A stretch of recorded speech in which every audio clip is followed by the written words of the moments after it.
మంచిర్యాల జిల్లాలో మహిళా reservation bill విషయంలో బీజేపీ తప్పుడు ఆరోపణలు చేస్తుందని, మహిళా సాధికారతకు కాంగ్రెస్ పార్టీ నిబద్ధతతో ఉందని జిల్లా అధ్యక్షులు పిన్నింటి రఘునాథ్ రెడ్డి ఆగ్రహం వ్యక్తం చేశారు.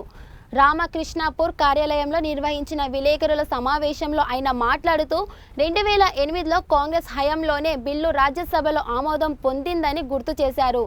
బీజేపీ ప్రభుత్వం 2023లో బిల్లును పాస్ చేసినా చట్టం చేయకుండా పునర్విభజన సాకుతో కాలయాపన చేస్తుందని విమర్శించారు. మొదటి మహిళా ప్రధాని, రాష్ట్రపతి వంటి పదవులను మహిళలకు ఇచ్చింది కాంగ్రెసేనని, 33% రిజర్వేషన్ల కోసం రాజీ లేని పోరాటం కొనసాగిస్తామని పల్లెరాజు మరియు ఇతర నాయకుల సమక్షంలో వారు స్పష్టం చేశారు.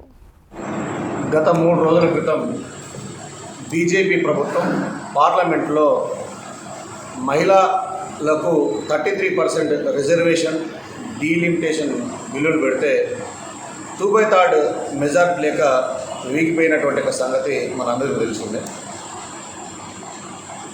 దానివల్ల ఈరోజు కాంగ్రెస్ అగ్రనాయకత్వాన్ని రాహుల్ గాంధీ గారిని కానీ, అదేవిధంగా ఇక్కడ ఉన్నటువంటి రేవంత్ రెడ్డి గారు కానీ, దక్షిణాది ఎంపీలను ఇలా బీజేపీ ప్రభుత్వం వాళ్ళను విమర్శించేటువంటి ఒక పరిస్థితి తీసుకొచ్చింది. బీజేపీ అగ్రనాయకత్వాన్ని, బీజేపీ నాయకుల్ని ఒకటే సూటిగా ప్రశ్నిస్తా ఉన్నాం. 2008 లోపల మొట్టమొదటిసారిగా ఆనాడు ఉన్నటువంటి ఒక UPA 2 ప్రభుత్వం మహిళలకు చట్టసభల లోపల 33% రిజర్వేషన్ కల్పించాలని చెప్పినప్పుడు కేవలం రాజ్యసభ లోపల బిల్లు పాస్ అయి లోక్సభలో పాస్ కాక అది చట్టం కాకుండా ఆగిపోయింది. దానికి కారణం ఎవరు అని అడుగుతాము. 2023 లోపల మీ ప్రభుత్వమే, బీజేపీ ప్రభుత్వం బిల్లును 33% రిజర్వేషన్ పాస్ చేయించారు. గుడ్. దాన్ని ఎందుకు చట్టంగా చేయలేకపోయినరు? ఉన్నది మీ ప్రభుత్వమే, లోక్సభలో పాస్ అయింది, రాజ్యసభలో పాస్ అయింది. పాస్ అయినప్పటికీ కూడా మీరు దాన్ని చట్టంగా ఎందుకు రూపం చేయలేదు, చట్టానిగా ఎందుకు చేయలేదు అని అడుగుతాము. ఇలా కేవలం 2029 లోపల డీలిమిటేషన్ అనేటువంటి దాన్ని తీసుకొచ్చి, సెన్సస్ని తీసుకొచ్చి, దీని ఆధారంగా మహిళలకు 33% రిజర్వేషన్ అమలైతేనే ఇక్కడ డీలిమిటేషన్ సెన్సెక్స్ చేయవస్తుంది అని చెప్పేసి అని ఒక బూచిగా చూసి ఇలా మీరు దీన్ని చేసేటువంటి ప్రయత్నం చేస్తూ ఉన్నారు. ఇది తప్పు. ఇప్పటికి కూడా కాంగ్రెస్ పార్టీ 2008లోనే మహిళలకు 33% చట్టసభలో ఇవ్వాలని చెప్పేసి అని మేము గంటబద్ధంగా చెప్పినాం.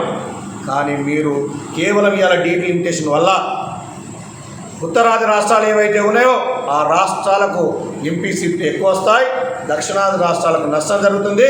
దక్షిణాది రాష్ట్రాలతో మాకు లేకపోయినప్పటికీ కూడా ఉత్తరాది రాష్ట్రాలు గెలిస్తే మేము దేశంలో అధికారం రావచ్చు అనేటువంటి ఒక కుచితమైనటువంటి ఆలోచనతో ఇలా మీరు పార్లమెంట్ లోపల తీసుకొచ్చి అది వీగిపోయిన తర్వాత ఆ యొక్క తప్పిదాన్ని కాంగ్రెస్ పైన నెట్టించేటువంటి ఒక ప్రయత్నం మీరు చేస్తూ ఉన్నారు. ఇది తప్పు అని చెప్పి మేము గంటపదంగా చెప్తా ఉన్నాం.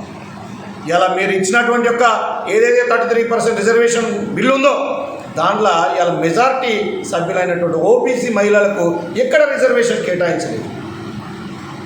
SC ST మహిళలకు రిజర్వేషన్ సీట్స్ ఉన్నాయి, మరి ఓబీసీ మహిళలకు ఎందుకు రిజర్వేషన్ కేటాయించలే?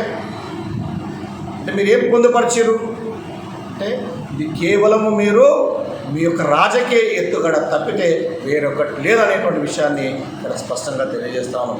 కాంగ్రెస్ అగ్రనాయకత్వం కావచ్చు, ఇండియా మిత్రపక్షాలు కావచ్చు, ఇలా మహిళల 33% రిజర్వేషన్ ఎక్కడ కూడా అడ్డు చెప్పట్లేదు. మీరు ఈ డీలిమిటేషన్ని, సెన్సస్ను పక్కన పెట్టేసి కేవలం 33% మహిళల రిజర్వేషన్ ఏదైతే ఉందో అది మీరు పార్లమెంట్లో కూడా ప్రవేశపెడితే ఖచ్చితంగా అందరూ మద్దతు ఇచ్చేటువంటి వారు అని చెప్పి ఈ సందర్భంగా మీకు తెలియజేస్తా ఉన్నాం. మీకు ఒకటే తెలియజేస్తా ఉన్నాం. 1971లో ఒకటి ఏ ప్రాతిపాదికన అయితే సీట్ల కేటాయింపు జరిగిందో అదే ప్రాతిపాదికన ఇలా మళ్ళీ 2029 లోపల పార్లమెంట్ సీట్లు కేటాయిస్తేనే రేపు దక్షిణాది రాష్ట్రాలు ఏవైతే ఉన్నాయో ఆ రాష్ట్రాలకు న్యాయం జరుగుతుంది. ఆ న్యాయాధులు ఆ యొక్క రాష్ట్రాలు ఏవైతే ఉన్నాయో అభివృద్ధి పథంలో నడిస్తే తప్పితే మీరు కేవలం ఉత్తరాది రాష్ట్రాలను పెట్టుకొని మీరు పోతే భారతదేశం అంతా కూడా దక్షిణ భారత రాష్ట్రాలుగా విడిపోయి మళ్ళీ దేశ విభజన జరిగేటువంటి అవకాశం కూడా ఉంటుందని చెప్పి ఈ సందర్భంగా తెలియజేస్తూ మీరు బుద్ధి తెచ్చుకొని ఇకనైనా బుద్ధి తెచ్చుకొని కేవలం మీ స్వార్థ ప్రయోజనాల కోసం, మీ యొక్క వ్యక్తిగత ప్రయోజనాల కోసం మీ ఆలోచనల మేరకు చేయకుండా ప్రజా ప్రయోజనాలు ఏవైతే ఉన్నాయో, రాష్ట్ర ప్రయోజనాలు ఏవైతే ఉన్నాయో వాటిని దృష్టిలో పెట్టుకొని డీలిమిటేషన్ కావచ్చు, సెన్సస్ కావచ్చు, మహిళలకు 33% రిజర్వేషన్ కావచ్చు చేయాలని చెప్పేసి మేము వారికి సూచిస్తాము.